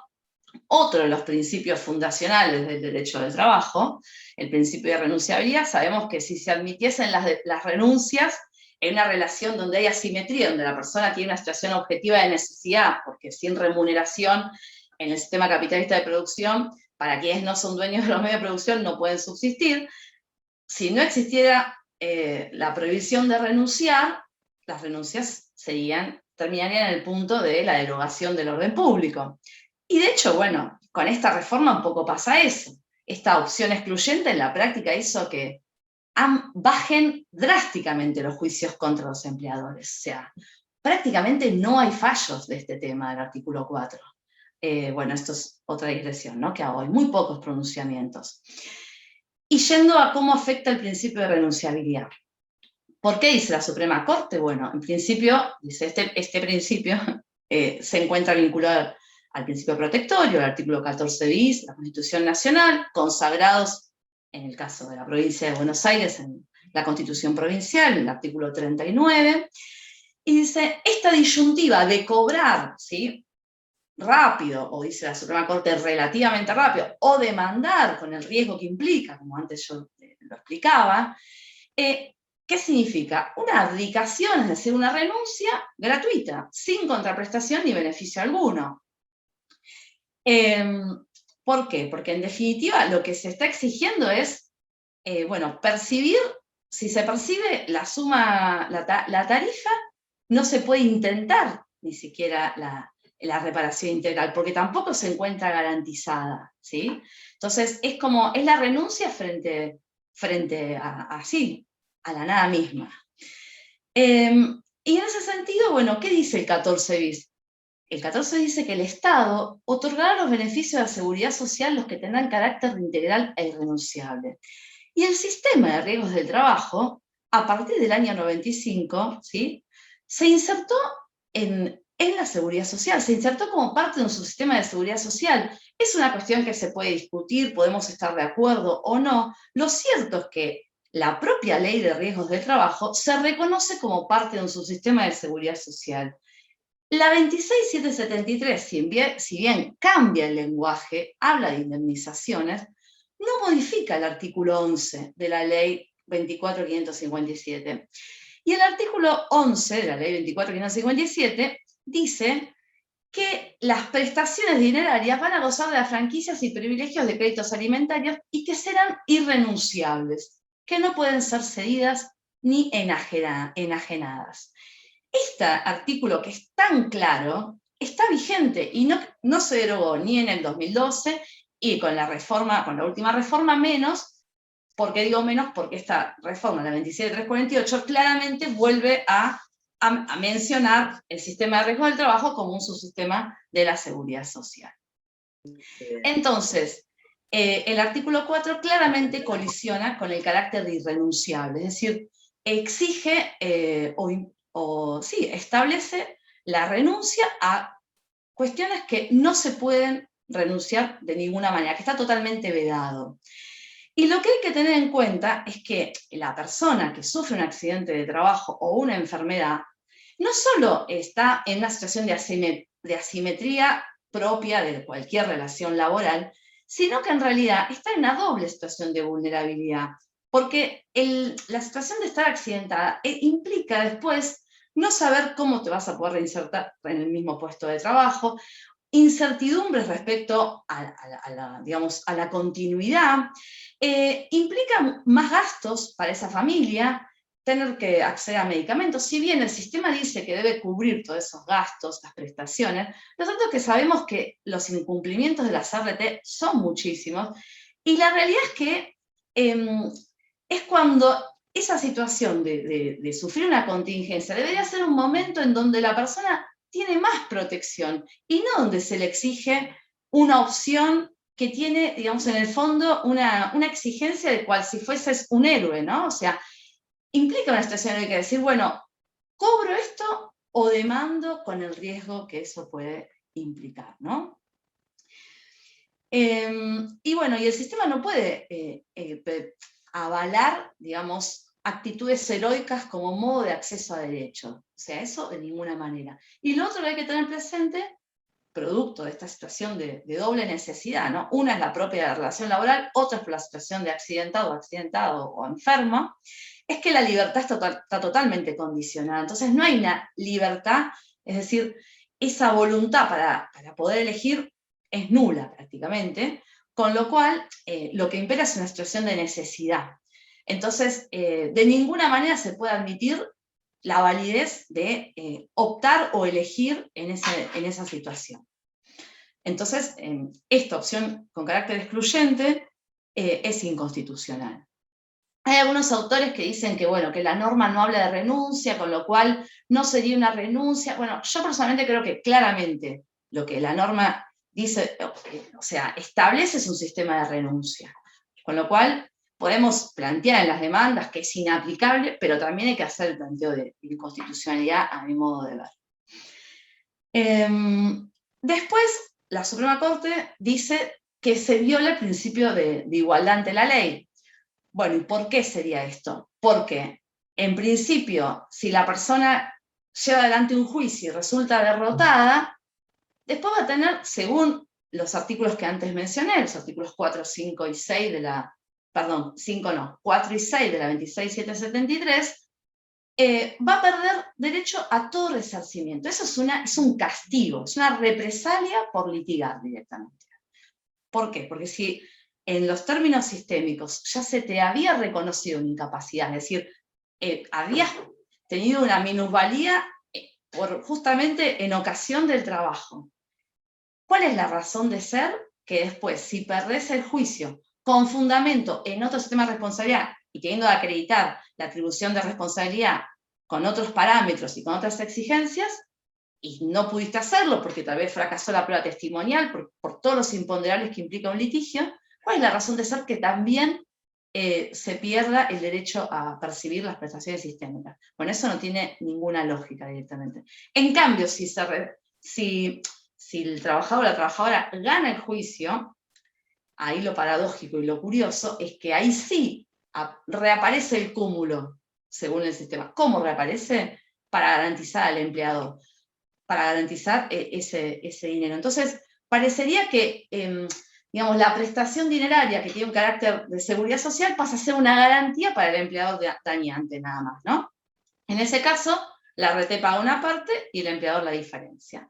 Les debe depositar en el juicio. Entonces, es realmente ilógico, esto es inadmisible y viola sin dudas la igualdad ante la ley digamos, y el 14 bis indudablemente también porque viola los derechos, la protección de la persona trabajadora. Bueno, además de estos argumentos que da, básicamente los argumentos que da la Suprema Corte de Buenos Aires son estos para descalificar el artículo 4 de la ley 26.773. Y podríamos agregar más argumentos, ¿no?, que relacionados con estos que dije. Algunos lo fui diciendo, ¿no? Esto de la exigencia de colocar al trabajador en lugar de optar con renuncia implica, en definitiva, una situación extorsiva. Esto ya lo dije antes. Y a su vez hay otro argumento que tiene que ver con las responsabilidades del Estado argentino, algo sobre lo que antes muy, muy claramente Juan hablaba, ¿no? El Estado argentino, hoy por hoy, o sea, ya no es lo mismo lo que fue, más allá de que se habla de esta tradición legislativa de las opciones, no es lo mismo lo que fue a principios del siglo XX, que después de la reforma constitucional de 1994, cuando para el Estado pasaron a ser, obligatorios y pasaron a tener rango constitucional los principales instrumentos de derechos sociales y humanos, y entre ellos los convenios de la OIT pasaron a tener carácter supralegal. La violación de estas normas implica incurrir en responsabilidad internacional al Estado. Y entre ellas, por ejemplo, podemos mencionar los convenios 17, 42 y 102 de la OIT, el 102 especialmente, que habla de las prestaciones mínimas en materias de seguridad social, que obligan al Estado argentino a garantizarlas. Con lo cual, no tienen ningún tipo de posibilidad dentro de nuestro orden normativo vigente, la posibilidad de renunciar o de, digamos, excluir la percepción de lo que es las prestaciones del sistema, ¿no? Las prestaciones sistémicas. También quiero mencionar el fallo Spoltore, que antes nombró Juan, digamos que es del año pasado, de la Corte Interamericana. Es muy importante este fallo porque precisamente condena al Estado argentino, y justamente por una cuestión de salud de un trabajador que ha sufrido una afección laboral, tiene que ver con el tiempo de tramitación del juicio, con el plazo razonable, pero en el medio de eso, la Corte Interamericana relaciona de una manera muy interesante lo que es el derecho al trabajo, o sea, primero que nada lo incluye en lo que es el artículo 26 de la Convención Americana de Derechos Humanos, ¿no? El derecho al trabajo también, como parte de los derechos económicos, sociales y culturales. Pero habla de que gozarlos en condiciones equitativas y satisfactorias también se encuentra, para alcanzar esas condiciones equitativas y satisfactorias, la prevención de accidentes y enfermedades profesionales como medio de garantizar la salud. Y dice, y asimismo, con base en los criterios y elementos constitutivos del derecho a condiciones de trabajo que aseguren la salud del trabajador, dice, el derecho digamos, del trabajador a realizar sus labores en condiciones que prevengan accidentes y enfermedades, también está relacionado, ¿sí?, con la posibilidad de acceder a la justicia. Esto es lo interesante. Dice que el Estado, ¿sí?, en cumplimiento de estas obligaciones, debe garantizar, o sea, con relación a la prevención de accidentes de trabajo y enfermedades, debe garantizar mecanismos adecuados de reclamación como los tribunales. Dice, para solicitar una reparación o una indemnización. Entonces, a mí lo que me parece muy interesante de este pronunciamiento es que relaciona en forma directa lo que es la prevención, lo que sucede en el establecimiento laboral, con la posibilidad de acceder a la jurisdicción y a los tribunales. ¿Por qué? Porque si el empleador sabe que no va a tener ni siquiera un reclamo económico, es más barato no invertir en salud y seguridad. Esto es algo clarísimo. Entonces, de una manera muy clara, la Corte relaciona en este fallo todo lo que son las obligaciones en materia de prevención con mecanismos de acceso adecuado y con la tutela judicial efectiva, ¿no?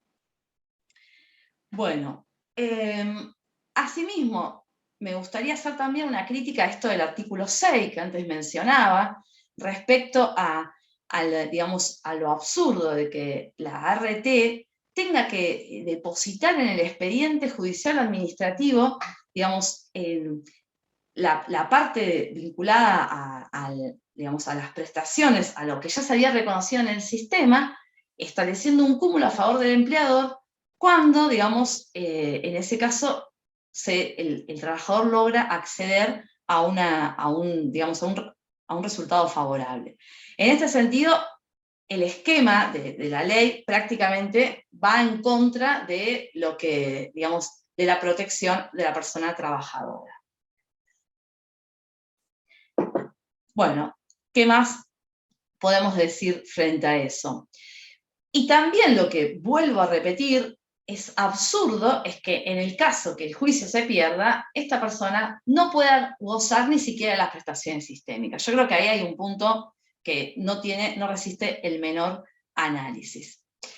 Bueno, ahora la pregunta que nos hacemos es, ¿qué pasa con la reforma justamente de la 27348? ¿Y qué es lo que reformó la 27348 en este sentido? Bueno, a través del artículo 15 se agregó un párrafo en el artículo 4, en donde se establece que las acciones judiciales con fundamento en otro sistema de responsabilidad solo se van a poder iniciar una vez que se reciba la notificación, ¿sí?, y el agotamiento de la vía administrativa, es decir, una vez que se cumple el trámite entre las comisiones médicas y se establece, o sea, a través de la resolución del servicio de homologación, recién ahí se va a poder iniciar las acciones con fundamento en otro sistema de responsabilidad. Bueno, esto es absolutamente irrazonable, o sea, esta norma es irrazonable, Y todos los argumentos que antes di vinculados a la inconstitucionalidad de la opción excluyente, no solo que se ratifican, sino que son mayores con esta reforma, porque acá lo que se establece es prácticamente el deber de esperar, el deber de la no automaticidad. A ver, ¿en qué se fundaba esta cuestión de o cobrar o hacer el juicio? Bueno, lo que se planteaba en la 26773 es que el objetivo era lograr la automaticidad, la celeridad en las prestaciones, y frente a eso se planteaba como un beneficio frente a la posibilidad de un juicio con el tiempo que lleva. Bueno, este artículo 15, al establecer de manera obligatoria el procedimiento sistémico, de manera a partir razonable, porque si yo voy a demandar inclusive a otros sujetos, a veces porque si no es autoasegurado, son obligaciones que tienen fundamento diferente y sujetos obligados diferentes, pero si yo quisiera hacer uso de la opción del derecho a adoptar y demandar solo con fundamento en la responsabilidad civil o inclusive contractual al empleador, ¿por qué motivo voy a tener que transitar el trámite ante las comisiones médicas en lo que tiene que ver con un procedimiento que está establecido para hacer reclamos al RT en los términos justamente de la ley 24.557, con la obligación de aplicar el baremo según el artículo 9, y sin ningún tipo de intervención del empleador? Es decir, no tiene ningún tipo de lógica. Entonces, lo que consagra la reforma es lisa y llanamente una dilación, ¿sí? Una dilación. Es una dilación que contraría inclusive el sentido de la justificación de la opción, ¿no? Entonces, yo creo que debería ser descalificada, o sea, la Suprema Corte advierte que no se aplica, pero yo creo que debería ser más descalificada aún la reforma del artículo 15 que el artículo original 4, ¿no? Bueno, y aparte, otra de las cuestiones es que, como decía antes, la 27348 también se reconoce como parte sustancial del sistema de seguridad social. En ese sentido, hay que tener en cuenta el artículo 11, que claramente dice que las prestaciones de la Ley de Riesgo del Trabajo son irrenunciables. Tampoco cambia la remisión que hace la 27348 al artículo 15 de la Ley de Contrato de Trabajo. Esto es, cuando se plantea que si los decisorios, ¿no?, de las comisiones médicas, tanto jurisdiccionales o centrales, que no sean cuestionados, según estos plazos que también Juana explicaba antes, estos plazos de caducidad, pasarán en autoridad de cosa juzgada administrativa. Otra de las cuestiones sumamente inconstitucionales, esta idea de cosa juzgada administrativa que viola la Constitución, artículo 18, y sin dudas el Pacto de San José de Costa Rica, en donde uno de los principales derechos son el acceso a la justicia, ¿no?, el acceso a la jurisdicción. Entonces, directamente sería absurdo que, por haber hecho el tránsito ante la comisión médica, ante las comisiones médicas, y se, pasen más días de los establecidos, por ejemplo, en el ámbito de la capital federal, que son 15 días nada más, 15 días hábiles, y no se inicie el juicio en los términos de, por ejemplo, la responsabilidad civil contra el empleador. Sería absurdo que eso tenga carácter de cosa juzgada administrativa, cuando aparte no existió ningún tipo de composición de derechos e intereses, ¿no? La cosa juzgada, el artículo 15 del contrato de trabajo, hay que recordarlo. Acá como que parecería que estas normas van en contra de todos los principios más elementales del derecho del trabajo, ¿no? Tiene que ver con que existe una composición de un conflicto y que haya un resarcimiento que, evaluado a la luz el artículo 15 de autoridad administrativa o judicial, implique una justa composición de intereses. Si, por ejemplo, se transitó el procedimiento administrativo y no hubo acuerdo, de ninguna manera se puede aplicar el instituto de la cosa juzgada administrativa. Inclusive, personalmente considero que en ningún caso debería aplicarse a cosa juzgada administrativa, porque el acceso a la justicia es un derecho fundamental, ¿no? Pero lo que quiero decir es que en nada cambia, en este sentido, en la argumentación respecto a que se remita al artículo 15, la 27348, ¿no? Por ejemplo, en la resolución 298 de 2017, se habla de que se le debe hacer, y esto sucede así, ¿no? Dentro del sistema, al momento de celebrar un acuerdo, de llegar a la instancia del servicio de homologación, el artículo 13 del 298 dice que se le debe informar al trabajador o trabajadora los alcances de la opción, ¿no? Ahora, esa es una información del trabajador, es como cuando se firma un contrato de adhesión, se compra, bueno, iba a hacer una comparación que no tenía mucho que ver, pero cualquier servicio en donde hay letra chica que la persona es una adhesión sin ningún tipo de voluntad, y entonces esa información no cambia nada de nada tampoco. Vuelvo a repetir, en el expediente administrativo no se debate ningún supuesto vinculado a la reparación fundada, ni en términos contractuales, ni en términos del derecho común, ni las normas del Código Civil Comercial, ni ningún otro fundamento. Con lo cual, de ninguna manera se puede considerar que es válida la opción, ni que exista cosa juzgada en ese caso, ¿no? Bueno, y otro de los fundamentos, ya para ir terminando, es que es inaplicable la doctrina de los actos propios, algo que también se menciona. De ninguna manera se puede considerar que, digamos, se puede aducir esta doctrina como modo de considerar que la persona se sometió voluntariamente a un sistema, ¿no? El sistema, por ejemplo, de comisiones médicas, y que esto después impida hacer un reclamo fundado en otro fundamento.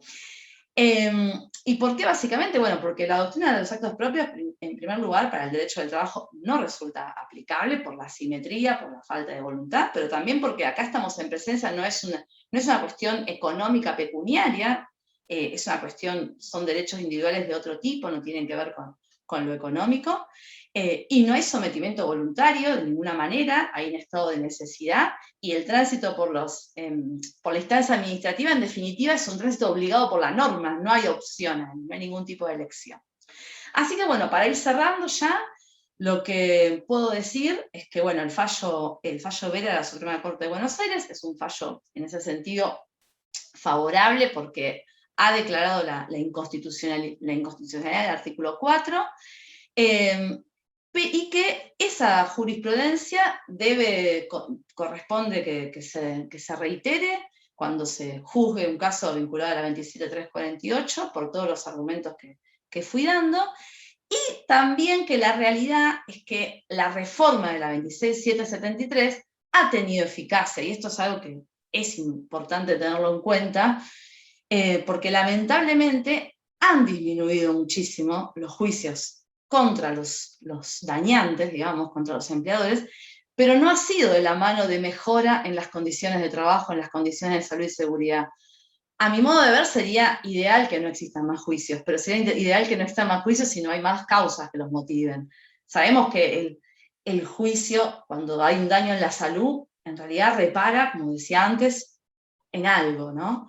Lo importante sería que realmente, digamos, no exista ese costo, que por tener que trabajar se pierdan vidas humanas, se pierdan parte de la salud o de la integridad psicofísica. Y lo cierto es que la disminución de la litigiosidad fue de la mano de estas reformas que tuvieron carácter extorsivo, y quizás por la falta de agenda, como decía antes, y no por una mejora en las condiciones laborales. Así que bueno, muchas gracias. Bueno, María Paula, muchísimas gracias también. Muy, muy completa y muy clara la exposición, un recorrido bastante amplio por el tema. Invito a quienes quieran formular alguna pregunta a que o pidan la voz para habilitarlos a que puedan consultar, o si les da vergüenza, la escriben por el chat y yo se las leo a Juan, a Paula, si es para alguno de ellos o si no a ambos. Mientras se deciden, yo tengo una pregunta. Estuve escuchando atentamente a ambos, y bueno, es sobre todo para María Paula. En base a los fallos de la Corte actual, porque bueno, hay un cambio de composición a partir de finales del 2015, y sobre todo se ve plasmado a partir del 2016, si no considerás que con estos nuevos fallos, sobre todo en lo que hace a la reparación integral, reparación civil, reparación con base en el derecho común, como que la Corte está haciendo lo mismo que con el tema de la discriminación. Se está centrando en la cuestión probatoria, dificultando la cuestión probatoria, para limitar los reclamos, de cierta forma cerrar la puerta a los reclamos. Por ejemplo, bueno, el último de estos fallos ya es más referido a la responsabilidad civil del empleador, Peloso con Méndez, que plantea que como se hace un reclamo con normativa civil, la prueba debería ser distinta, evaluada de forma distinta que en un proceso laboral.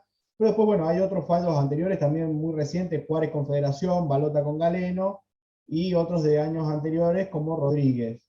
En síntesis, ¿no te parece que esto también va en el mismo camino de siempre encorsetar los reclamos en un sistema cerrado que desde su inicio tuvo tres objetivos, a mi punto de vista, que eran limitar qué es lo que vamos a reparar, limitar el monto de esa reparación, y por último, cuando no se está conforme con estas dos cuestiones, limitar el acceso al juez natural?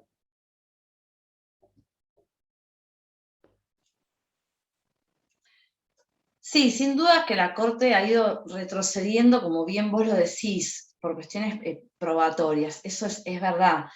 También lo cierto es que en muchos casos vinculados a acciones contra las CRTs ha pasado esto, e inclusive en términos sistémicos también, y en términos de responsabilidad, o sea, de reparación integral de reclamos fundados en el derecho común contra las CRTs ha pasado esto. Sí, yo lo que sí me interesa, que creo que por ahora no dejar claro que no hay fallo de la Corte que haya avalado, digamos, la opción excluyente. Y esto no me parece menor, y al contrario, digamos, en lo que hace a la competencia, como decía antes, ¿no? Ha dejado abierto, cuando la acción se funda también en un fundamento contractual laboral, lo ha dejado abierto, con lo cual yo creo que hay una pregunta abierta en esto, ¿no? A mí me parece que no podría avalarlo de ninguna manera la Corte Federal. Sí es verdad lo que decís vos, que hay maneras indirectas, y obviamente que en ese sentido sí ha habido un gran retroceso en los últimos tiempos, eso sí es verdad, sí. Bueno, los felicitan en el chat por las exposiciones. Por el momento nadie formula preguntas. Después quería hacer un comentario a esto que hablaba Juan también de la obligatoriedad. Me parece que es un tema central y se planteó mucho acá cuando hubo una oposición a la adhesión. Y uno de los argumentos centrales era ese. Si realmente es un sistema que funciona, si realmente es un sistema que es positivo para las personas de preferente tutela, las trabajadoras y los trabajadores, y si es un sistema que desde el año 95 está establecido, y vamos a decir funcionando, ¿de qué manera? Bueno, es otra cosa, pero funcionando. ¿Por qué hacerlo obligatorio? En definitiva, eso me parece que demuestra que el objetivo es esto que resaltaba Juan, de impedir el acceso al juez natural o hacerlo cada vez más lejano o dificultoso. Y después lo de la caducidad, que también referías, Juan, te aporto el dato, acá no logró pasar, fue una de las cosas que más se discutió dentro de la adhesión, porque había una cuestión de máxima, que era que no salga la adhesión, pero después también se planteaban cuestiones de mínima en esta batalla, y una era quitar el tema de la caducidad, y se logró que se quitara la caducidad del proyecto de ley original. Bueno, no sé si alguien quiere hacer alguna pregunta. A ver, acá pregunta Catalina Cámpora si podrían reiterar cuál es el fallo que se pronunció sobre la inconstitucionalidad del artículo 4. María Paula. Sí, el fallo, Vera, ahora les voy a copiar en el chat los autos completos, si le parece. Vera Confisco de la provincia de Buenos Aires, ya lo copio. Las dos exposiciones son en base a fallos de la Corte de la provincia de Buenos Aires. Sí, es de la Suprema Corte. De la Suprema Corte de la provincia de Buenos Aires. Después los voy a mandar al chat del grupo del instituto, para que los tengan quienes están en el grupo. Quien no me escribe y se lo envío por privado, ya que estamos también refiriendo de dónde surgen las exposiciones de ambos. Quiero referir que Juan, a pesar de que hay un fallo de la Corte de su provincia que declaró la constitucionalidad de la adhesión a la ley 27348, él con argumentos muy sólidos y extensos, también voy a pasar su fallo, porque vale la pena leerlo, es mucho de lo que dijo hoy y más también. Él no siguió esta doctrina de la Corte y lo hizo de manera muy fundada. Me parece que es muy importante eso de que jueces y juezas de otras instancias no hagan un acatamiento automático porque lo dice la Corte o porque creen que así van a evitar trámites más largos a los trabajadores que pueden terminar en un resultado negativo. Es un argumento que me parece no tiene validez porque las Cortes no siempre son las mismas, no siempre se mantienen, los integrantes cambian y hay que seguir dando argumentos porque muchas veces o la misma Corte puede rever su postura por nuevos argumentos que dan tanto abogados, jueces y juezas en sus sentencias, como porque hay un cambio de corte. Bueno, ahí compartió Juan, me parece que el enlace para el fallo de él, y María Paula compartió los autos del fallo que ella comentó. Si lo ponen como está copiando en el Google, les va a aparecer rápidamente. Es un fallo que tuvo mucha difusión. Bueno, dado que no hay más preguntas, les agradezco enormemente a Juan, que como él dijo ya es reiterada la invitación, y a María Paula, que no va a faltar oportunidad seguramente para volverla a invitar, porque siempre resulta muy interesante escucharlos y uno aprende un montón. Así que un aplauso para ellos, o ellas, todavía no manejo muy bien el lenguaje inclusivo, es un desafío que me he autopropuesto porque me parece muy importante, pero bueno, por eso también hay una mujer, un hombre, y en algún momento tendremos que incluir en los paneles a alguien de la diversidad como para ir mostrando la amplitud que tenemos como sociedad. Muchas gracias y hasta luego.